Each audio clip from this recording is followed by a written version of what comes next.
PSCയുടെ LP school teachers rank പട്ടികയിൽപ്പെട്ട ഉദ്യോഗാർത്ഥികൾ secretariat നടയിലെ സമരം ശക്തമാക്കുകയാണ്. UDF സർക്കാർ വാഗ്ദാനം പാലിക്കാത്ത സാഹചര്യത്തിലാണ് ഈ തീരുമാനം. BJP സംസ്ഥാന ജനറൽ സെക്രട്ടറി ശോഭാ സുരേന്ദ്രൻ സമരവേദിയിലെത്തി പ്രതിഷേധത്തിന് പിന്തുണ അറിയിച്ചു. ഈ വാർത്തയുടെ ഏറ്റവും പ്രധാനപ്പെട്ട വിവരങ്ങൾ പങ്കുവയ്ക്കാൻ ശാലിനി ചേരുന്നുണ്ട്. ശാലിനി, PSCയുടെ LP സ്കൂൾ ടീച്ചേഴ്സ് റാങ്ക് പട്ടികയിൽപ്പെട്ട ഉദ്യോഗാർത്ഥികളാണ് ഇത്തരത്തിൽ നിരാഹാര സമരത്തിന് ഇരിക്കേണ്ടി വരുന്നത്. ഇനി മരിക്കാൻ പോലും തങ്ങൾ തയ്യാറാണെന്നും അവർ പറയുന്നുണ്ട്. ഇതിനു മുൻപ് മണ്ണ് വാരത്തിനുള്ള സമരമൊക്കെ നമ്മൾ കണ്ടു.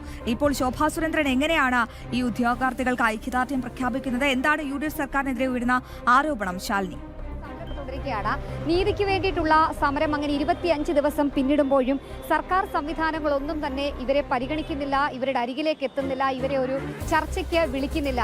ഈ സാഹചര്യത്തിൽ കൂടിയാണ് ഇവരുടെ സമരം ഇപ്പോൾ ശക്തമാക്കാൻ ഒരുങ്ങുന്നത്. എയ്ഡഡ് സ്കൂളുകളിലെ അടക്കമുള്ള കാര്യങ്ങൾ ഉയർത്തിക്കാട്ടിക്കൊണ്ട് അവരുടെ അധ്യാപക നിയമനം എയ്ഡഡ് സ്കൂളുകളിലെ 1:1 എന്നത് PSCക്ക് വിടണമെന്നത് അടക്കമുള്ള ആവശ്യങ്ങൾ ചൂണ്ടിക്കാട്ടിക്കൊണ്ട് തന്നെയാണ് ഇപ്പോൾ ഈ ഒരു സമരം ശക്തമാക്കുകയും ചെയ്തിട്ടുള്ളത്. നാളെ മുതൽ സമരം മറ്റൊരു രൂപത്തിലേക്ക് മാറുമെന്നുള്ളതാണ് ഇവർ അറിയിച്ചിരിക്കുന്നത്. ഇന്ന് മുതൽ തന്നെ നിരാഹാര സമരത്തിലേക്ക് സമരം ആരംഭിക്കുകയും ചെയ്തിട്ടുണ്ട്.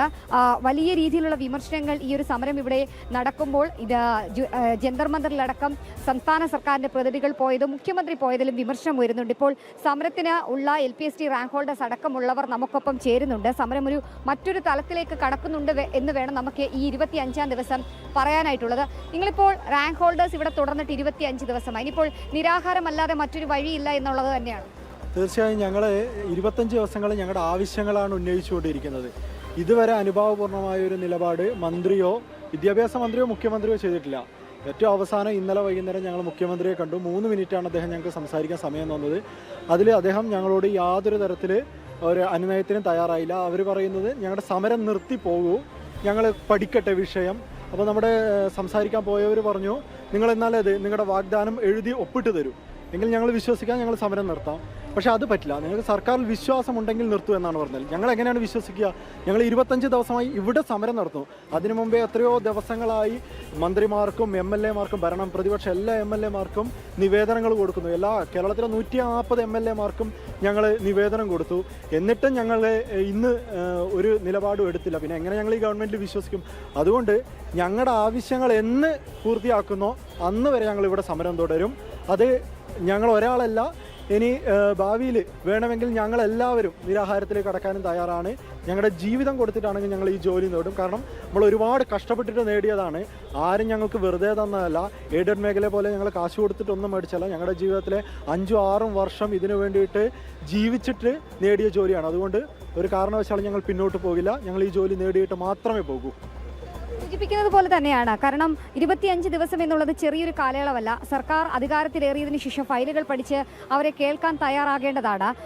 മുൻപ് പ്രതിപക്ഷമായിരുന്ന സമയത്ത് പരിഗണിക്കാം, ഈ വിഷയത്തിൽ നിങ്ങൾക്കൊപ്പം ഉണ്ടാകുമെന്നൊക്കെ പറഞ്ഞവർ പിന്നീട് അതൊക്കെ മാറി ഭരണത്തിലേക്ക് എത്തിയപ്പോൾ പോലും അവരെ പരിഗണിക്കാനോ അല്ലെങ്കിൽ അവരെ കേൾക്കാനോ തയ്യാറാകുന്നില്ല എന്നുള്ളതാണ് ഏറ്റവും ശ്രദ്ധേയമായിട്ടുള്ള കാര്യം. ഇപ്പോൾ നിരാഹാര സമരത്തിലേക്ക് ഈ ഒരു പ്രതിഷേധം കടന്നിരിക്കുന്നു എന്ന് വേണം നമുക്ക് മനസ്സിലാക്കാൻ. വളർമതി അടക്കമുള്ള ഈ ഒരു സമരത്തിന്റെ സമരസമിതി പ്രസിഡന്റ് അടക്കമുള്ളവരാണ് ഈ ഒരു നിരാഹാര സമരം ഇപ്പോൾ ആരംഭിച്ചിട്ടുള്ളത്. പക്ഷേ വരും ദിവസങ്ങളിൽ കൂടുതൽ പേർ സമരം ഇരിക്കും, നിരാഹാരത്തിലേക്ക് കടക്കുമെന്നുള്ളതാണ് ഇവർ അറിയിക്കുകയും ചെയ്യുന്നത്. വളർമതിയോട് നമുക്കൊപ്പം ചേരുകയാണ്. ഒരു പരിഹാരവും ഇല്ല എന്ന് കണ്ടതുകൊണ്ട് തന്നെയാണോ നിങ്ങളിപ്പോൾ നിരാഹാരത്തിലേക്ക് കടന്നത്? പരിഹാരം നൽകേണ്ടത് സർക്കാരാണ്. നിലവിൽ ഇതുവരെ ഒരു പരിഹാരം ഉണ്ടായിട്ടില്ല. പരിഹാരം ഉണ്ടാവുന്നത് വരെ ഇവിടെ തുടർന്നേ പറ്റൂ. ഞങ്ങളിത് ഇങ്ങനെ ഉപേക്ഷിച്ച് പോവാൻ വന്നവരല്ല. ജോലി ഞങ്ങളുടെ അവകാശം തന്നെയാണ്. അത് നേടിയെടുത്തിട്ടേ ഇവിടെ നിന്ന് പോകൂ. ന്യായമായിട്ടുള്ള ആവശ്യങ്ങളാണ് നമുക്കുള്ളത്. അതിന് വേണ്ട നിർദ്ദേശങ്ങൾ വരെ നമ്മൾ വെച്ചിട്ടുണ്ട്. അത് അവർ പരിശോധിക്കട്ടെ. കൃത്യമായ ഒരു സമയം അവർക്ക് കിട്ടിയിട്ടുണ്ട്.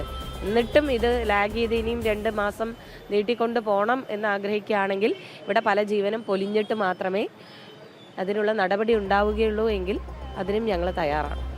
ഉണ്ടാകാം പ്രതിപക്ഷ സ്ഥാനത്ത് നിന്നപ്പോൾ നിങ്ങളെ ചേർത്ത് പിടിച്ചവർ ഭരണപക്ഷത്തേക്ക് വന്നപ്പോൾ ആ നിലപാട് മാറ്റാനുള്ള കാരണമായിട്ട് നിങ്ങൾക്ക് മനസ്സിലാകും? അല്ല, ഈ നിലപാടുകൾ മാറ്റാനുള്ളതാണ് എന്നുള്ളത് ഞങ്ങൾക്ക് ഇപ്പോഴാണ് മനസ്സിലാവുന്നത്. ഞങ്ങളൊക്കെ അധ്യാപകരാവേണ്ട ഓരോ സ്കൂളുകളിലും ചെന്ന് കുട്ടികൾക്ക് മാതൃക പറഞ്ഞു കൊടുക്കേണ്ട ആളുകളാണ്. അപ്പോൾ ഇങ്ങനെ ആവരുത് എന്ന് ചൂണ്ടിക്കാണിക്കാൻ പറ്റുന്ന ഒരു പൊളിറ്റിക്സ് ആണ് ഇത് എന്നുള്ളതാണ് ഇപ്പം ഞങ്ങൾക്കത് മനസ്സിലാവുന്നത്. നീതി ലഭിക്കും എന്ന് പ്രതീക്ഷിക്കുന്നുണ്ടോ ഈ ഘട്ടത്തിൽ? നീതി കിട്ടാതെ ഞങ്ങൾ ഇവിടെ നിന്ന് പിന്മാറില്ല. അതിപ്പോൾ എന്ത് വന്നാലും ഇതിന്ന് പിന്മാറില്ല. ഉറച്ച തീരുമാനം. അതും കൊണ്ടേ പോകും. നീതി ലഭിച്ചാലേ ഇവിടുന്ന് പോകൂ എന്നുള്ളതാണ് ഇവർ പറയുന്നത്. PSCയോടൊക്കെയുള്ള ഒരു വിശ്വാസം നഷ്ടപ്പെട്ടത് കൊണ്ട് തന്നെയാണോ നിങ്ങളുടെയൊക്കെ ഈ ഒരു സമരം ഇത്രയും ദിവസം ഇവിടെ ഇരിക്കേണ്ട ഒരു സാഹചര്യം? അതുകൊണ്ട് തന്നെയാണ്. കാരണം ഓരോ മനുഷ്യരും അത്രയും കഷ്ടപ്പെട്ടിട്ടാണ് PSCക്ക് വേണ്ടി പഠിക്കുന്നത്. വർഷങ്ങൾ ഇതിനു വേണ്ടി ചെലവഴിച്ചവരുണ്ട്. ദിവസങ്ങൾ കൊണ്ട് ഒരിക്കലും നമുക്ക് കിട്ടുന്നതല്ല PSC. അത്രയും എഫേർട്ട് ഇട്ടിട്ട് കിട്ടുന്നതാണ്. അപ്പം നമ്മൾ പ്രതീക്ഷിക്കുന്നത് റാങ്ക് ലിസ്റ്റിൽ വന്നു, വെറുതെ പരീക്ഷ എഴുതിയോണ്ട് മാത്രം നമ്മൾ LP സ്കൂൾ ടീച്ചർ ആകുന്നില്ല, റാങ്ക് ലിസ്റ്റിൽ ഉൾപ്പെടുന്നില്ല. പരീക്ഷ എഴുതി പാസ്സാകുന്നു, നല്ല മാർക്കോട് കൂടി പാസ്സാകുന്നു, അതിനുശേഷം ഇൻ്റർവ്യൂ അറ്റൻഡ് ചെയ്യുന്നു. ഇതെല്ലാം കഴിഞ്ഞ് നമ്മുടെ റാങ്ക് ലിസ്റ്റ് നമ്മൾ പ്രതീക്ഷിക്കുന്നത് എന്താ? വരുന്ന വർഷത്തിനുള്ളിൽ നമ്മൾ നിയമനം നേടി നമ്മളൊരു ഗവൺമെൻറ് സ്കൂൾ അധ്യാപികയാകുന്നു അല്ലെങ്കിൽ അധ്യാപകനാകുന്നു എന്നുള്ളതാണ്. പക്ഷേ ഇവിടെ നമ്മൾ കണ്ടത് എന്താ? റാങ്ക് ലിസ്റ്റ് വന്ന് ഇത്ര കാലമായിട്ടും 1ാം റാങ്കിൽ വന്ന ഒരാൾക്ക് പോലും ജോലിയില്ല. അപ്പോൾ പിന്നെ PSCയിൽ പിന്നെ നമ്മൾ എങ്ങനെയാണ് വിശ്വസിക്കുക? അടുത്തൊരു പരീക്ഷയ്ക്ക് വേണ്ടിയിട്ട് എങ്ങനെയാണ് തയ്യാറാകുക? എന്ത് വിശ്വസിച്ചാണ് നമ്മൾ പോകുക? അപ്പം വിശ്വാസം നഷ്ടപ്പെട്ടു. ഇതിൽ നല്ല പോസിറ്റീവായിട്ട് തീരുമാനം ഉണ്ടെങ്കിൽ മാത്രമേ നമുക്ക് ആ ഒരു വിശ്വാസം മുന്നോട്ടേക്ക് ഉണ്ടാവുകയുള്ളൂ.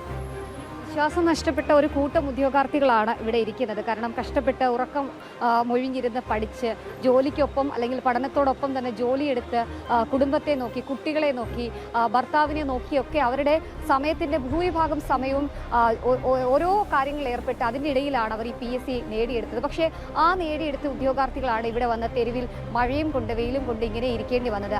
അപ്പോഴാണ് സർക്കാരും മുഖ്യമന്ത്രി അടക്കമുള്ളവരൊക്കെ ജന്തർ മന്ദറിൽ പാർട്ടികൾ നടത്തിയ സമരത്തിലെ അല്ലെങ്കിൽ അത്തരത്തിലൊരു സമരത്തിന്റെ ഭാഗമാകാൻ ഇവിടെ നിന്ന് പോവുകയും ചെയ്യുന്നതിലും അതിലുള്ള അമർഷവും വിമർശനവും ഒക്കെ ഇവർ ഉന്നയിക്കുന്നുണ്ട്. ഒപ്പം തന്നെ നീതി വേണം എന്നുള്ളതാണ് ഇവർ ആവശ്യപ്പെടുന്നത്. എന്തായാലും നിരാഹാര സമരത്തിലേക്ക് ഇവർ കടന്നിട്ടുണ്ട്. ജീവൻ പൊലിയാനാണെങ്കിൽ അത് ഈ സമരപ്പന്തലിൽ പൊലിയും എന്നുള്ളതാണ് അവർ പറയുന്നത്. എന്തായാലും അതിലെങ്കിലും മുഖ്യമന്ത്രി അടക്കമുള്ളവർ, വിദ്യാഭ്യാസ മന്ത്രി അടക്കമുള്ളവർ അവരെ കേൾക്കുമെന്നുള്ളൊരു പ്രതീക്ഷ കൂടി ഈ ഘട്ടത്തിൽ അവർ പങ്കുവെക്കുകയും ചെയ്യുന്നുണ്ട്.